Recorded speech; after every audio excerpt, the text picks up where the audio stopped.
Greetings and salutations. Welcome to NasCanucks, your auto racing podcast right here on YouTube. Please like and subscribe. Their algorithms. I'm Ben. He's Doug.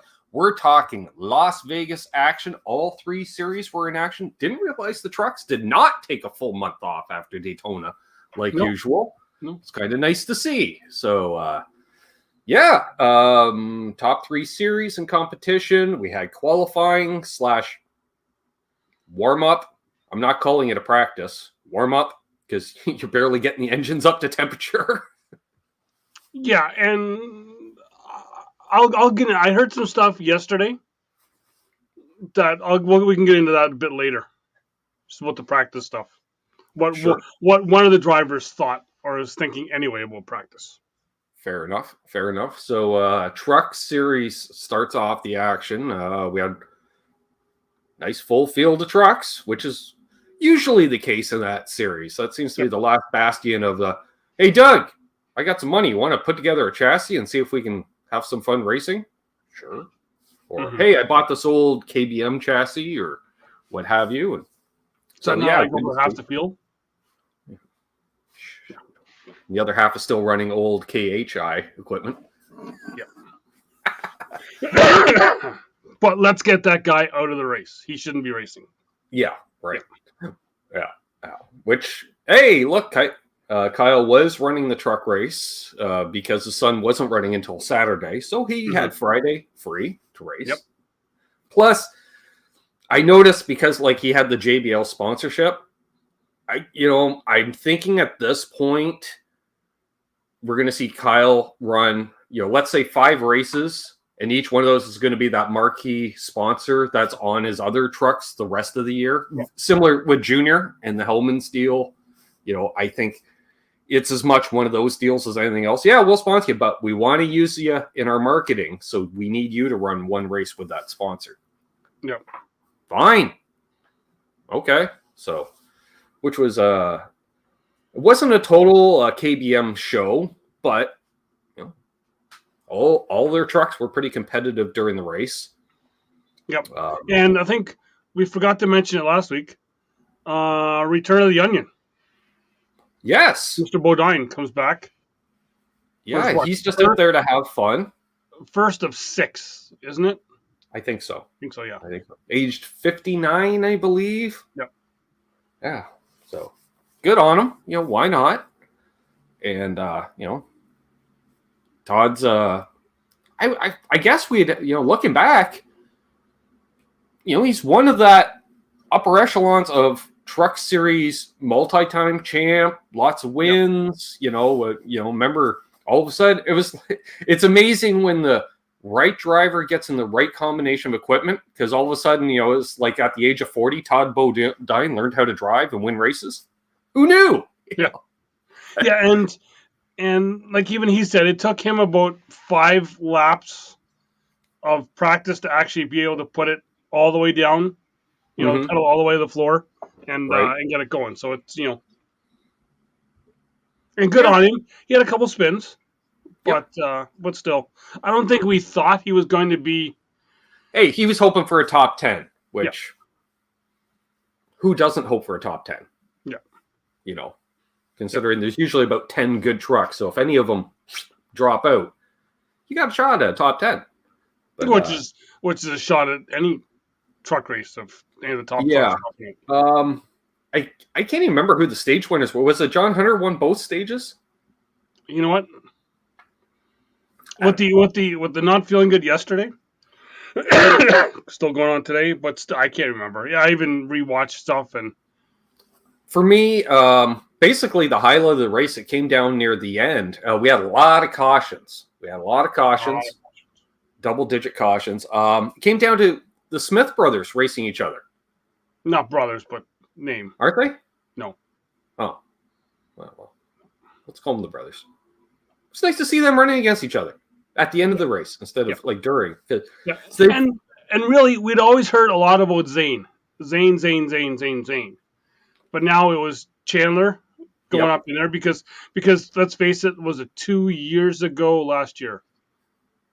All right, it's all blended now. But Zane Smith was into it with Kyle. Like he really battled Kyle hard at Charlotte truck race, and that's he was kind of his breakout. Yep. And now Chandler. So it's yeah. So good to see. Kyle was definitely he was in the hunt. Was that another of the trend? A teammate kind of gets used up or screwed over. We'll say more screwed over because I think he got cut off. He didn't get taken out, but he got cut off. Lost his momentum. But was it Chandler Smith that won the race? Yeah, Chandler ended up passing him with 2 laps left.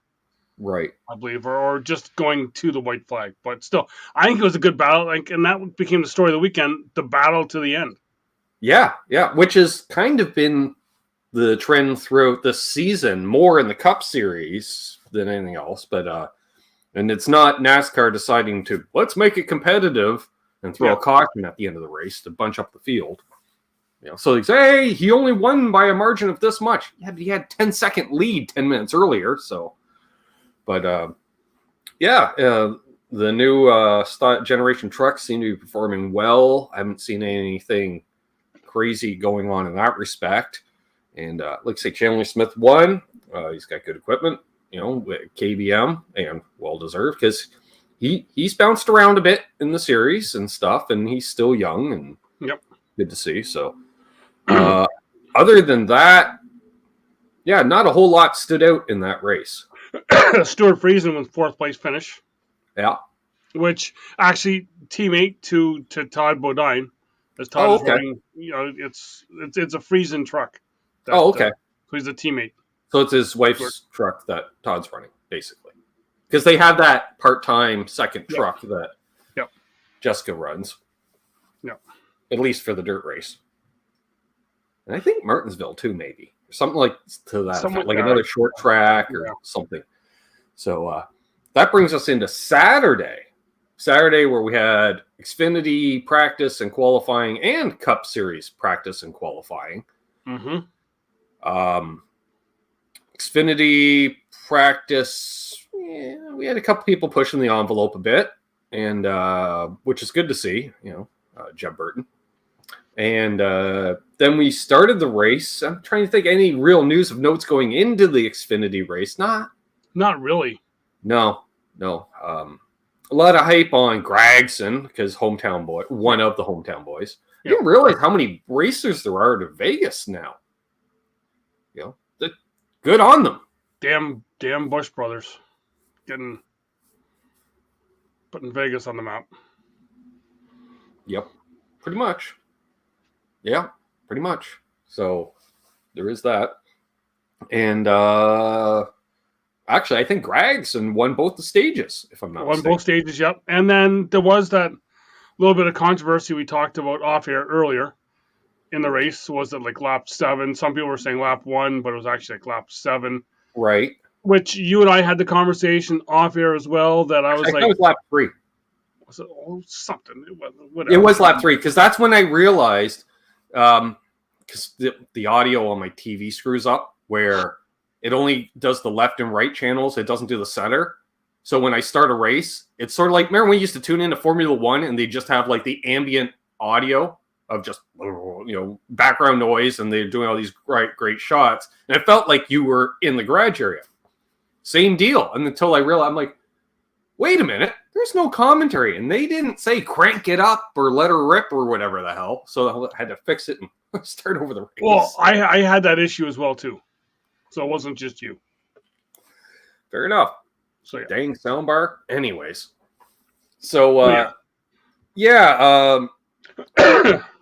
I don't know if the 54 got a little loose and chased it a second, or the 39, or they're both going for the same spot. But either way, there was a little nudge in the left rear. I don't even know if it was was it even a nudge? I think it was almost just getting the air off his.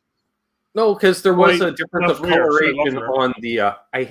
Can't use the term paint job anymore, but they did, I guess, traded some vinyl. Like there was a scuff. Yeah. So there was some contact. I'm not saying a lot of contact. And let's be honest, the majority of the tracks, at some point around that track, you could just reach out, touch a car, and spin them out. They're that on the edge of control. But so the 39, got quote unquote taken out. Yeah. Yeah. Against, that kid who's only there because of his grandfather's money or his grandfather owning a team. Yeah. Yeah, really? Really?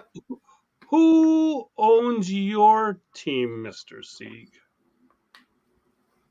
Yeah. Well, but we don't have the resources. Yeah.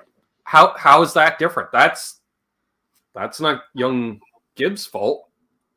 So there's been let's be honest, there's been a long history of nepotism in auto racing. Yeah. Just so happens that this kid actually has talent as well. He does. And I'll give him that. Like, he has some talent. I don't know how much yet because he won what? He won what? 4 of 5 races, Xfinity races that he was in last year. And there is that. Like, I don't know. Is he the second coming of Kyle Busch, or is it an average driver in good equipment? As soon as that kid hits the Cup Series, we'll know for sure because the competitiveness of the entire field ramps up that much more. However, it's not like he's blowing the doors off his teammates either, right? No, not at all. So, not at all. And is he already learned to, like when you get the lead of the race, hey, you don't need to just burn up your equipment trying to lap the field. Is he hanging back? We don't know. Mm-hmm. But he seems like a pretty good kid on the surface and stuff, and I won't say he's got much of an ego. Does he have a slight chip on his shoulder? Maybe, but you got to have that. You have to have that competitive edge. So it doesn't come across as cocky or anything. Confident. He's got confidence in himself, and that's fair. And I think he learned his lesson last year in Daytona at the start of the year at the ARCA race, where there was a teammate of someone else held him up, and to where he didn't have a shot at winning the race, the first ARCA race of the year, and then he made up for it the rest of the year. But and then he came out and then he apologized and on national TV for. Speaking of which, I didn't know. Are you going to start a new segment? That over the course of the weekend, who gets the Chase Elliott Award of trying to take somebody out because you've got no hope of winning?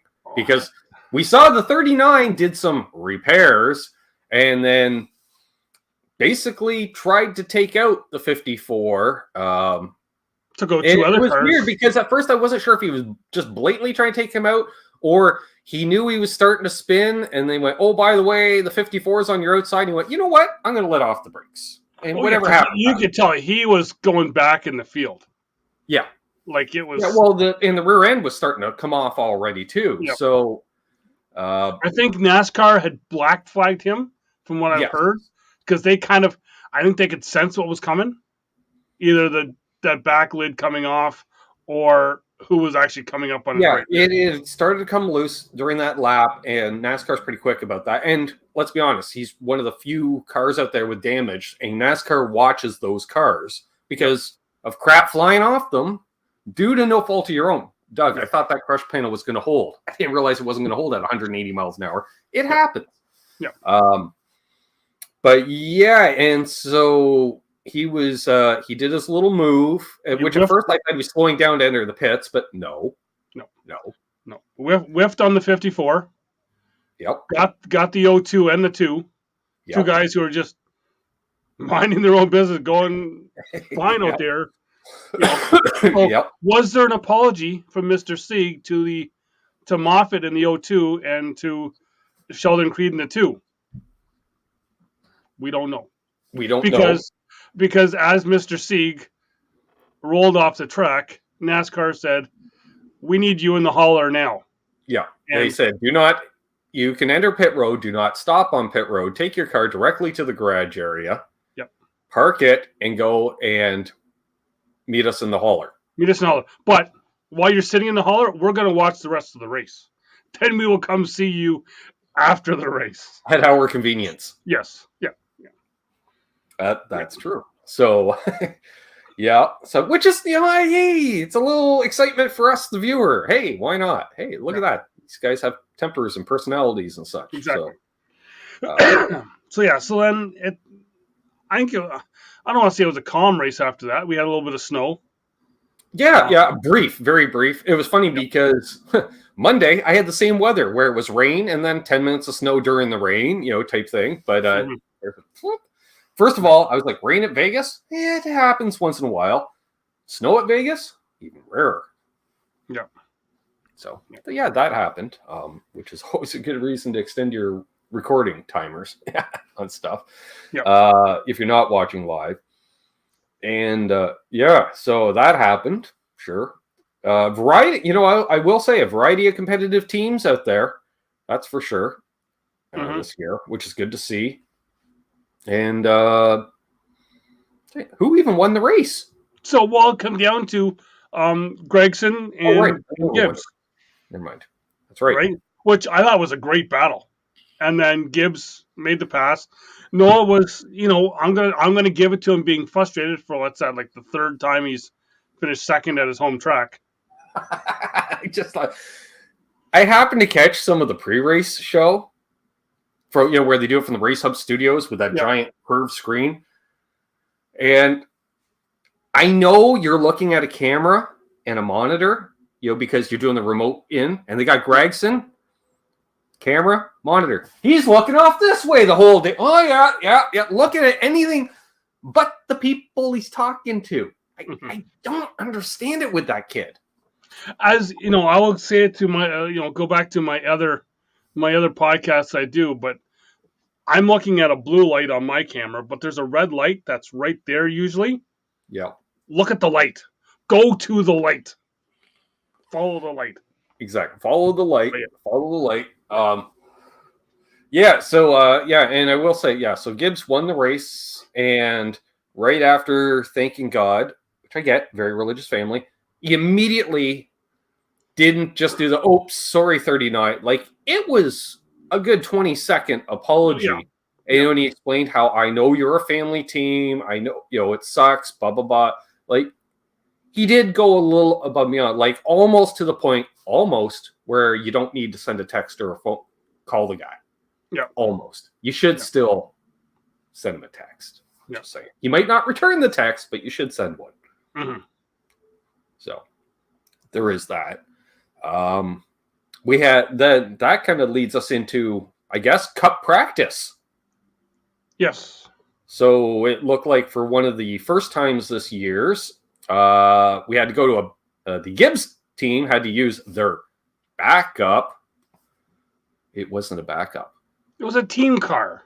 This is where the rant comes in, Doug. Well, it's a team car. It's a team car that was not set up for any of the races for a team member to use. A backup car. Because you don't know which one is going to need that backup car.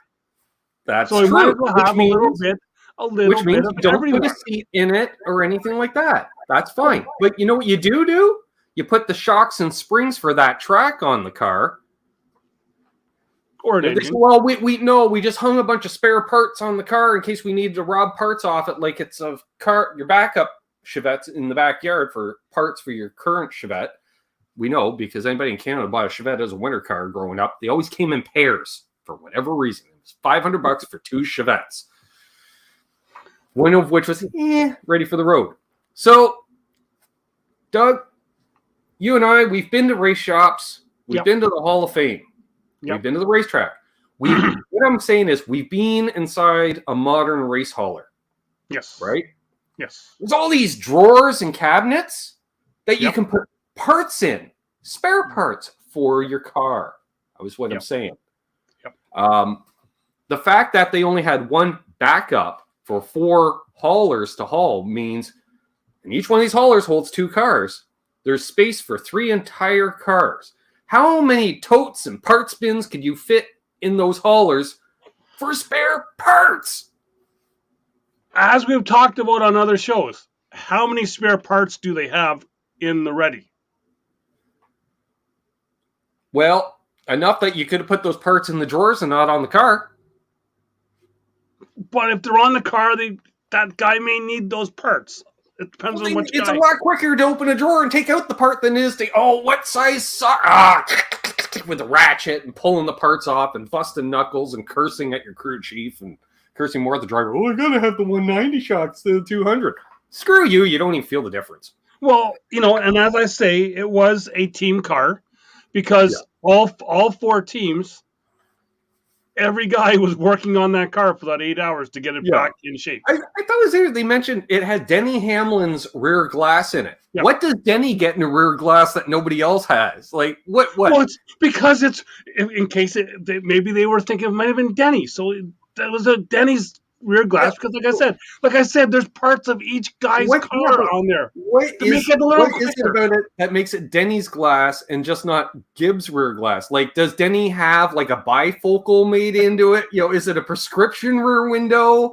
This is where, like, the first time I heard that, I was like, I understand a seat for a driver, pedals even, because maybe the pedal arms are a different length or shape. Who knows, right? I like a square brake pedal. Another guy wants a bar. Who knows?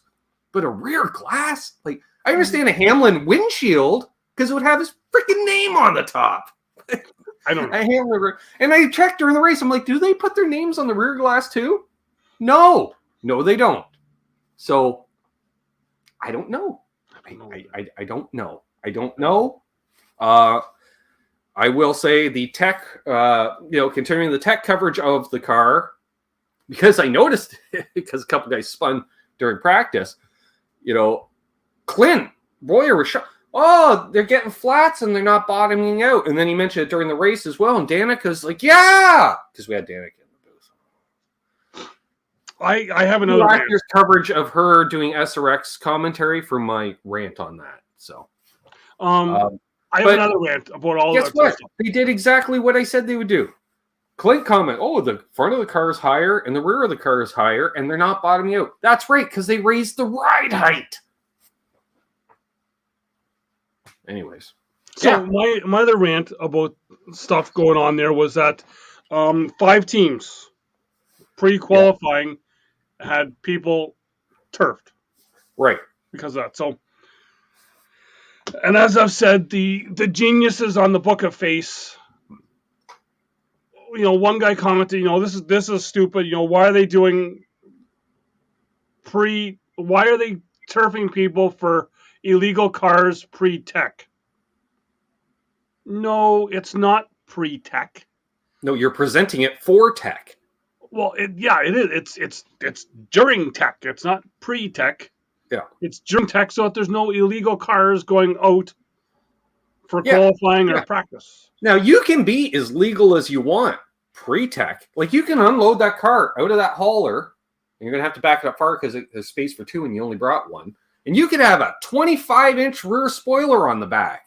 And the other competitor, you can't run that. Well, I'm also not going to present it like that for inspection. Yeah. Yeah. Which I don't understand, first of all, how it leaves the shop failing tech anyways. Because as far as I know, everybody has all the tech templates at their shops so you can hang a body correctly. Although, I've heard over the years, a lot of people hanging bodies that clearly have no concept what those templates are. Is how many times have we heard a car goes a track, when they go drop that claw, Doug, and it's like, I can't fit on this. And the NASCAR tech's like, who built this thing? Like, the new guy? Well, clearly he needs to be the former guy. So that leads us from qualifying, which we'll be in the qualifying, because there was a practice. So with the practice, I heard a driver yesterday have a lucid thought. Oh. Very peculiar for this one guy, because I know you like to talk about him. Joey Logano was on talking about practice, because this week they moved from the splitting up into 2 15-minute practices to 1 35-minute practice. Yeah.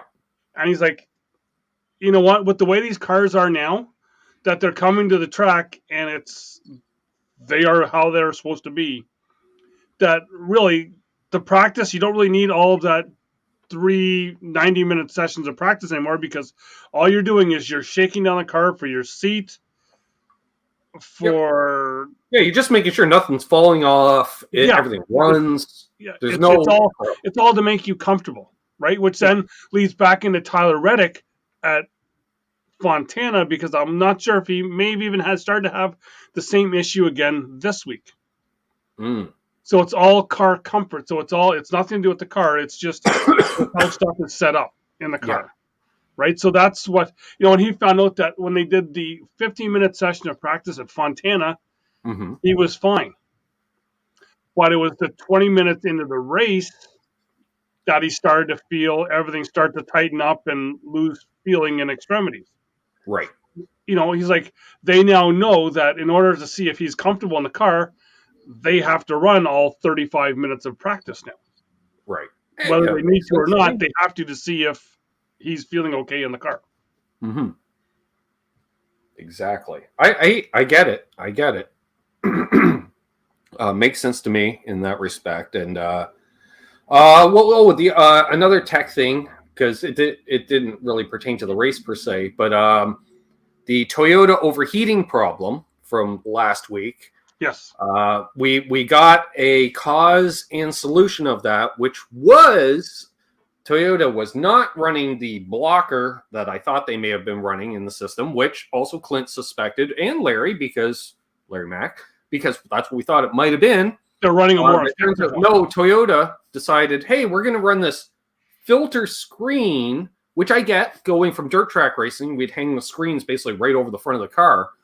And the idea was for debris to hit that screen to not allow that debris to go into the radiator and fall off. But we're also going to make the screen a tight enough mesh that it's also going to deflect a little air up and over. So a little air restriction. So quasi, let's call it almost like a semi block off with the smaller holes. Maybe because we can get a little extra performance out of it. I get it. It's racing.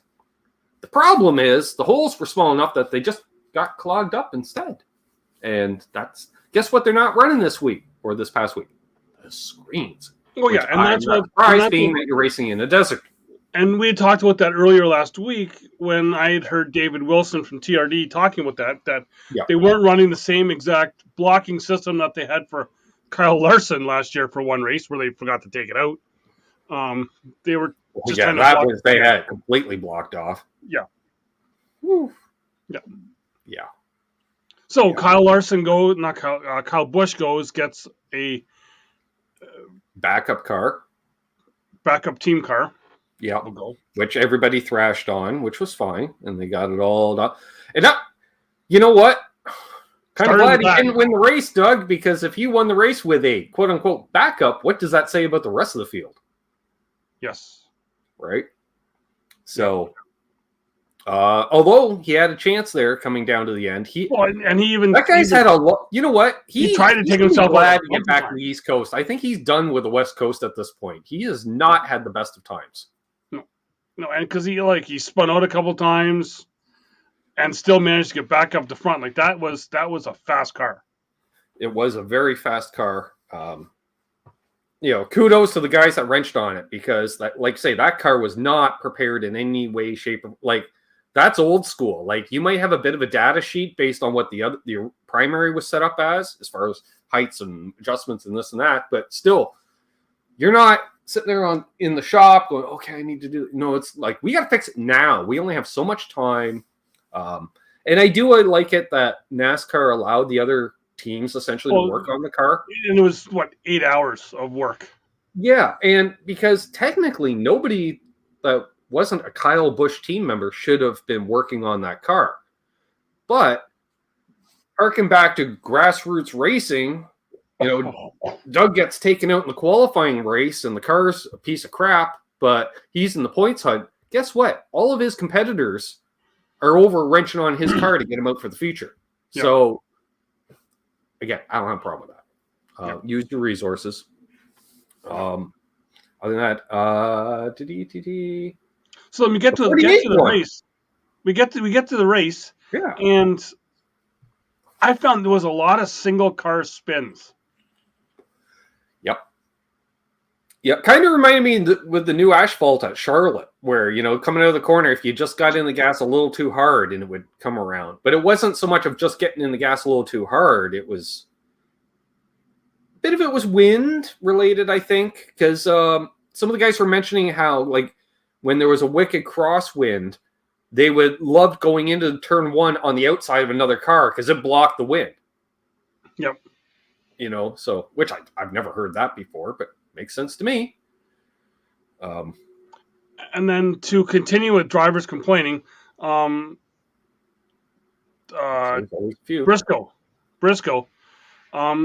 was upset with Kyle giving him a little bump there. I believe, was that the end of stage 1? Yeah. I think it was. Because he's like, oh, he just went up and I just went up and blocked him. That's all I was doing. Okay, fine. Q later on in the race, yeah, McDowell goes up and blocks him, and he's all upset about McDowell. Well, A, it's McDowell, and B, you block someone else, so yeah, take it. Exactly. Yeah. And it's like the old thing. If you try to block somebody and you get turned as a result, that's karma. Well, again, then what happens that McDowell blocks him. He has to go down. He takes out Suarez, who had a good car. Someone who's just... yeah. I was going to say, was it Suarez that tagged the wall and had the right front not spinning and kept catching the grass? And poor Bubba Wallace, who was that's later on. But was that Suarez? No. Oh. No, that was Trackhouse. No. That was someone else. We'll get there. Yeah. So there's that. So Bowman wins stage 1. Yep. Speaking of Trackhouse, Ross Chastain wins their first stage. Which, it was his turn this week. Doug, if I had a tinfoil hat, there was a conspiracy decades ago that NASCAR had a hot motor that they'd pass around the garage area.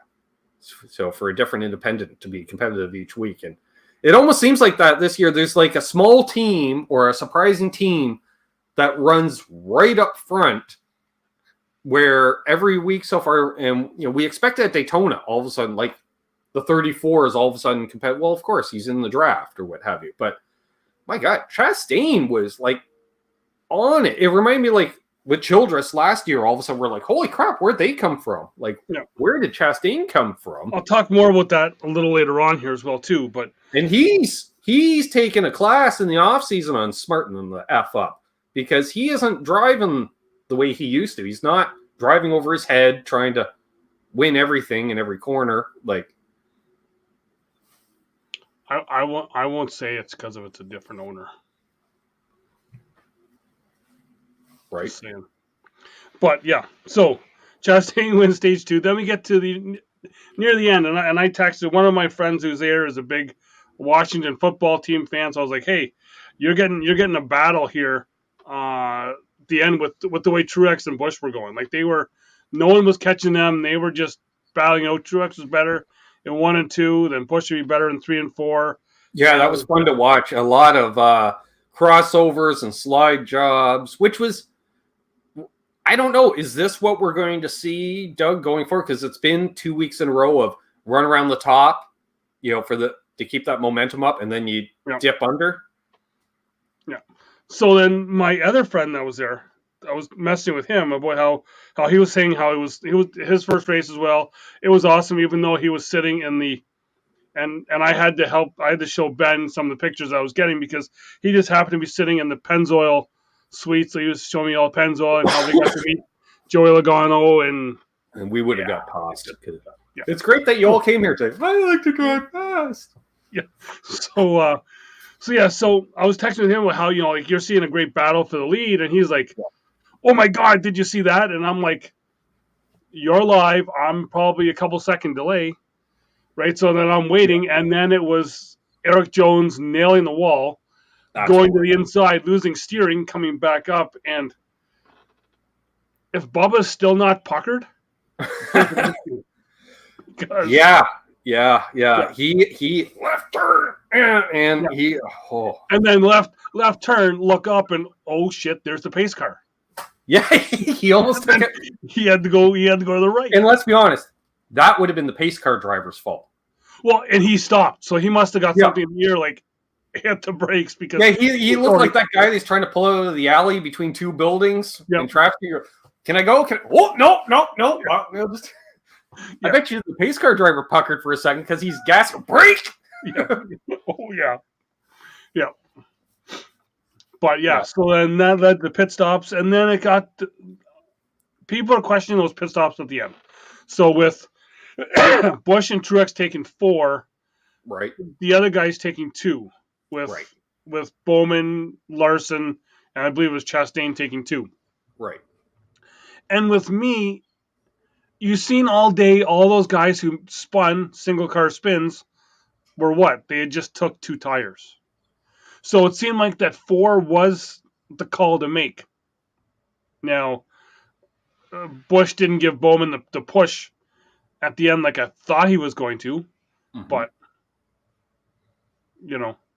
Yeah, it came down. I thought I was going to predict the winner 2 weeks in a row. That didn't happen because Larson all of a sudden he's like, "Hey, I got a chance to win this." And I took Chase Elliott. You took. That's right. Why did I take Chase Elliott? Right, figured he was due. Apparently not. That's a good thing. No, I showed you off air that the Hendrick meeting was pretty good on Monday morning. Kyle went in and said, "Hey, I led 26 laps." And Bowman was like, "Hey, I led 16." And William was like, "Oh, well, I only led 8." And then Chase came in and was like, "You guys led laps?" So, yeah. Yeah, exactly.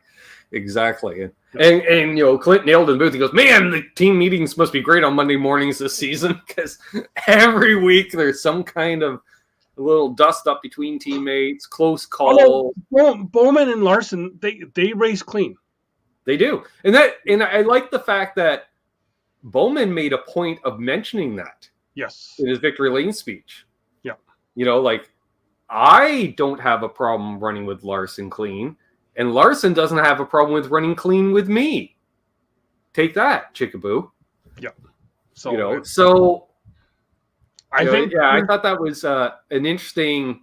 I don't know if it was a dig or as much to shut up the naysayers that were all over Twitter the last few weeks about, with the 9 and the 5. Yeah. And the 48 just said, put my foot down on this one. Yeah. And what's then leads to another thing that I know we talked about. I was going to talk about a few weeks ago. Denny Hamlin put out a tweet a while ago. I think it may have even been after Daytona or right before Daytona, where he said, fans want the drivers to be vanilla.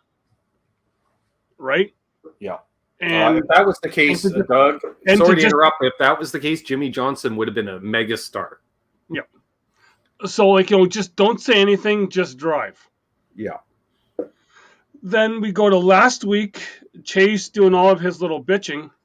Yeah. Everyone was like, "Oh, yeah, this is all great, this is all great, this is all great." Then Busch complains, and you know what? He was pissed off. Him and Truex were well out. No one was catching them. Yeah. Right? So, yeah, is he going to be pissed off that he lost and that Bowman Bowman won stage 1, but Bowman wasn't up front the rest of the time. No. Right? So, did Bowman back into a win? Probably, yeah. Yeah. Right? But now people are upset. Why is he all pissed off? Well, wait a second here. Do you want people, first you say you don't want them to be vanilla, you want them to talk. Then the golden child bitches and you're like, "Oh, this is great." Now someone else talks and you're like, "Oh, they just need to drive the car and not say a word." Yeah. So you can't have it both ways. You got to have it one or the other. Yeah. Yeah, we see a lot of that in life. Depending on what the person's opinion is, they're either told to shut up and do your job, or "Hey, you're you're a leader in life," or whatever. And the other thing is, if you're listening to watching this, and you call in to Satellite Radio, Jimi Hendrix does not own a team. It is the Rick Hendrick. No S, no X. It's Hendrick. Yeah. I know you've been watching forever, and you know it's the Hendricks team. Yeah. Yeah. Unless you're talking in the possessive, "Hey, isn't that Rick Hendrick's Corvette parked over there?" Yes. It's an apostrophe S. Yeah. Yeah. I agree. So on that note, Bowman won, which, you know what? I swear Bowman is the perfect replacement for Jimmy Johnson at 48, Doug, for the fact that, barring opinion of Jimmy Johnson based off of basically more his crew chief, but Jimmy Johnson himself, it's just I don't like the guy. I don't hate the guy. He's the guy in the 48. The same as the last guy. It's just the guy in the 48. Yep. You know, and that's fine. With like, I'm sure in many ways that is your prototypical Hendrick driver. Mm-hmm. Well-spoken, good manners, and he's a team player. That's what they want. Yeah, I'm looking here. I think so. Bowman gets the win. Kyle finishes second. Larson finishes second. But yeah, other than that, there not a lot of news either coming out afterwards. Yeah, although I swear I keep getting Logano and Hendrick got to stop running around each other, because every time they talk about Hendrick, I just look at the 22. It's very confusing. Yep. So, one bit of news from the Cup Series. Yes. New team coming in. Team, I want to say Stange, Stange Racing. Stang. Okay, yeah. It's out of team out of Chicago-based area team. Mm-hmm. We'll be doing 8 Cup races in 2022. That's right. I don't see a driver announced yet. There was a driver announced for the first road course race, I thought. Someone I've never heard of, so I assume it's his family funding this. Yeah, I'm kind of looking at it here. They're doing their first race will be July 3rd, Elkhart Lake. Yeah. Then it will be. They're doing a couple other races. They're doing some truck races as well too. They're going to be a Ford driving the 79. Right. But that's that. Then the other thing is Ryan Blaney. Yes. Has signed on to drive a SRX plan because Dave Blaney will be driving SRX as well too. Awesome. So the father-son of the Blaneys. Sort of like when Chase came in for a race last year. Yeah. Hey, why not? If you want to bring it, because like with the SRX, they got that one car that gets swapped out every week with local talent, or I'd like to see 2 cars, one local talent, one quote unquote, let's call it a celebrity or a current driver, whether it be a current IndyCar driver or a current NASCAR driver or a current NHRA driver, which opens it for Leah Pruitt. Looking here, Kenseth, Haley Deegan, Bobby Labonte, Michael Waltrip will also be competing in the full season. Well, Haley's looking for a series she can be competitive in, Doug. Yeah. So anyway, looking here, the race that the Blaneys will be driving in together, the season finale at Sharon Speedway. I was going to say Sharon Speedway. Yes. So apparently that's the dirt track on the schedule this year. Well, and it's also the track that Dave Blaney also co-owns. Yes. So now, was that track owned by his dad, and then he and his brother took it over? Could be. I think so. Now, and with somebody else involved. Like, I think the father's half of the speedway went to the two, like Dale and Dave. I'm not sure exactly how that works, or how exactly involved they are. It's like, we know like Schrader's involved with Peevely, but I don't think Schrader is running the concession stand each week. No. He's just, it's an investment. Yep. Speaking of which, I found an investment of Schrader's from back in the day. Yeah. Yeah. How he cut, because we're always wondering, like, Schrader never made the huge bucks. How does he afford them? Schrader owned a couple of sixplexes. Those little sixplex apartment buildings. Yep. Rented them out. New guy in town. It was just flop houses full of crew members. It's like 4 guys from this team live in this apartment. And like the amount of times I heard, I rented an apartment off Schrader. Watching these podcasts of old crew guys from the 80s and 90s. I was like, okay. It makes sense. Investment opportunity. You got, whatever. So I thought that was interesting. I was like, Schrader owned apartments. Like, you just imagine, you call the super and Schrader shows up. Mm-hmm. So, yeah, but Xfinity news, not a whole lot of Xfinity news. They need to get Schrader in the SRX series. Yeah, you would think you would. He's too busy, probably. Yeah, probably. Have to stop dirt He's racing. like, I'm running real races. Yeah. No big deal. Brandon Brown's got a new sponsor. Something no one's ever heard of before. Oh, yeah. Have fun with that. As long as the former sponsor. Other thing is, Bailey Curry, JD Motorsports. Yes. Will have a sponsor for Phoenix this weekend. Oh, is that where we're headed? I thought it was Texas, but okay. Should have talked about it. Yes, we're headed to Phoenix. Should have talked about it probably Sunday night or Monday night on your other show. Primary sponsor on the car for Phoenix will be the metal band Ghost. Will be the primary sponsor. I guess they're metal. Cool. It says right here, metal band Ghost partners with Bailey Curry. That means nothing, Doug. Just because the person that wrote the press release thinks they're a metal band. Probably announces their new partnership with Grammy award-winning metal band Ghost. So, yeah. Yeah. Oh, there you go. You know what I think of Grammys? Jethro Tull won Best Heavy Metal. Yeah. So, there we are. Only other thing is we can't go without announcing what happened yesterday morning in Texas on their way to Phoenix. That's why I thought they were going to Texas this weekend. Yeah, they were in Texas on their way to Phoenix. The DGR hauler for the 17 ARCA car. Right.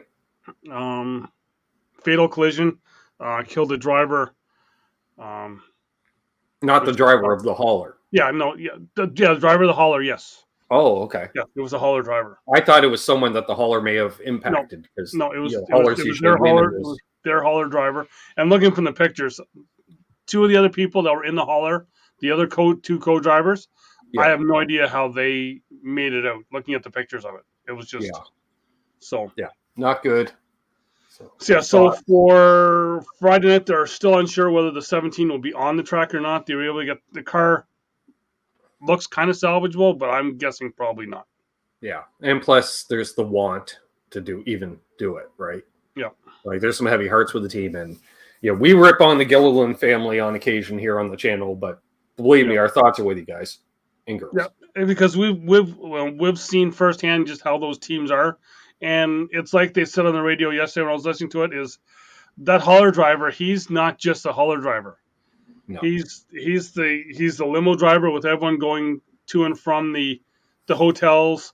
He's the cook at the track making meals for like the 35 team members or however many they have. Yeah. He's almost the glue of the team. Mm-hmm. So yeah. Sad.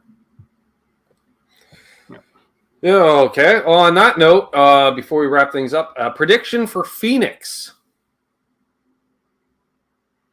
I think the Toyotas are getting it together, and I think Truex is going to do a back-to-back at Phoenix. He won the sprint there last year. I think he will do it again this year because they're starting to click. Because they even had like a speeding penalty on pit road, came back and then raced back to the front. I think he's the sun guy. And the other thing I didn't talk about when we talked about the new people up front. Mm-hmm. Is that in the Cup Series, we've had 25 different people in the first 3 races finish in the top 10. Don't normally have that in the Cup Series. And only one has finished in the top 10 all 3 races.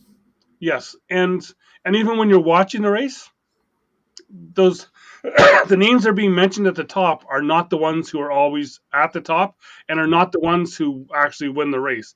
Winning the race is someone that comes in late to do it. Like, it's so... I don't know. I think the parity is there. It just doesn't look like it on the sheet afterwards. Right. Yeah, because, quote unquote cream does rise to the top quite often. But we've seen it, like say the one this week, the 43 has been pretty competitive. He was a little off this past weekend, but been pretty damn competitive. The colleague, They're in the hunt. They're not running 40th. No, they're up there. I think barring Hendrick and Gibbs, because they're always likely winners. I noticed Harvick has started to come out, and you can't count out Harvick on a flat track. I know that he did say something on his radio this weekend that, he said that the engines are crap, which they've got the same engines as Penske. So I'm not sure just what's going on there, but yeah, exactly. And assuming that they have some luck, maybe Keselowski might have a good run this week too, because they have some competitive equipment, just not getting the results. Brad's been getting caught up in a lot. It seems like him and Ryan Blaney, if someone's going to spin it on the track, it's happening in front of them. Yep. Or each other doing it to the other person. And we'll throw Harrison Burton into there too, because he's behind the two of them. And they move out of the way. He's like, ah! Yeah. I swear, I bet you Harrison Burton's had recurring nightmares for the last 3 weeks of him driving. All of a sudden, the car moves lanes, and there's a car stopped right in front of him. Yep. Seems to be a recurring theme with him, unfortunately. So, yeah, I'm going to say, I don't know if they're necessarily going to win, but Harvick with Brad as a 1B. I think they both, and Brad seems to be really relishing this. Like, I think so, yeah. Very much like when Stewart first went to Stewart Haas, that, or Hamlin, there's that sense of pride, when Denny was asked about his new team last year, he almost, I hate to say it, but shades of Earnhardt, how the way Earnhardt would smirk a bit when talking about DEI, and it's a confidence in this team that he's built. And Hamlin, we see it. Brad definitely, it seems like Brad's sitting in on every meeting he can, hey, CC me on the memos and stuff. Like, oh, geez, are you going to be this hands-on forever? Yes. And the more I think about, and I thought about last week and I forgot to mention it, was when Mark Martin was in the booth. I still, and I believe I said to you when Mark left Roush Racing, I was like, that's the guy Jack should have been grooming to take over Roush. And I thought we did see that, but all of a sudden it's like when the 97 was formed, Mark wasn't listed as the owner, the same way Jeff was listed for the 48 car. And, you start doing here's a little something extra, where that line blurs between talent and management, we'll say. We've seen other sports like Mario Lemieux with the deferred contract. Hey, we're going to, and ends up owning part of the team, Yep. Situations like, Jack really shot himself in the foot. And that team for a decade floundered because he didn't have that. Yep. Because, although I was shocked to see Jack even at the track at Daytona, because we haven't seen Jack in ages. No, not at all. So, and he's looking old. He's looking really old. Yep. He's starting to melt, I've noticed. Yes, yeah. Yep. So, there we are. On that note, anything else to add? Nope, just hoping that the rest of your week isn't as rough as Christopher Bell's ride back to the garage after spinning. My teeth were loose. Yeah. Hurry up and get back to the pits. Fuck you. You know what I thought at first? The way that tire was letting go in the right rear when they panned around it reminds me of the time I broke a steel belt in a tire. And it just basically grew this huge blister. Like it looked like a softball pushing halfway through the tire. It was that noticeable. And it was completely bald by the time I got home. And I was like, gee. Because I broke a steel belt on the way home, and the tire didn't blow. But that's what that's what I thought happened at first. Maybe a steel belt broke or something. I don't know how they make those tires exactly, but he was trying. He was trying, and then we got to witness what happens when a tire blows apart the bodywork. Yes, not so bad on the rear quarter, like as opposed to previous generation cars, but those front fenders don't hold up at all. Not at all. That was Bubba's car that we seen with that at the end there. Yeah. So there we are. On that note, this has been Doug. Boom. I'm Ben. This has been NasCanucks, your auto racing podcast right here on the YouTubes. Again, please like and subscribe. See you, Marcus.